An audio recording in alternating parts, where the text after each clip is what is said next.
সে এখন আমার বিয়ে করা জামাই, আমি তার বউ, তাই কোনোভাবে আমাকে সম্পর্ক নষ্ট করা সম্ভব না। আমি তো তোমার জামাই, তাই না বলো? আমি তো তোমার জন্য কোনো কিছু কম করি নাই। আমি বিদেশ থেকে যখন যা পারছি তা তোমার জন্য করছি। টাকা পয়সা স্বর্ণ গয়না যা লাগছে সব পাঠাইছি। তোমার সকল দায়িত্ব আমি পালন করছি। তুমি কইতে পারবা তোমার কোন দায়িত্ব আমি অবহেলা করছি? কি টাকা পয়সা? মানে বিদেশ থেকে টাকা পয়সা পাঠাইলে কি সব দায়িত্ব কর্তব্য শেষ হয়ে যায়? একটা প্রবাসীর বউয়ের যে কত কষ্ট সেটা কি তুমি বুঝো?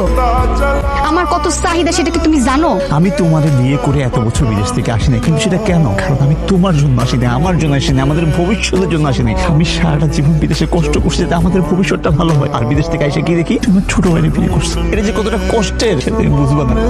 না, এখন তেমন কিছু হয়নি। বাবার দোহাই লাগে, তুমি একটা কাজ করো, তুমি ইমরানের তালাক দাও, আমার সাথে আবার সংসার শুরু। তুমি কি একটা কথা বুঝো না? কতবার বলবো? আমি যখন বলছি এই সংসার আমার কোনোভাবেই ভাঙা সম্ভব না, তার মানে সম্ভব না। আমি ইমরানের সাথে সংসার করবো। ঠিক আছে, তাহলে একটা কাজ করো, তোমার জামাইরে বলো আমি যে টাকা পয়সা পাঠাইছি আমার টাকা পয়সা ফেরত দিতে। আর যে জমিটা কিনছে তার নামে নিছে ওই জমিটা আমার নামে করে দিতে। এই তোমার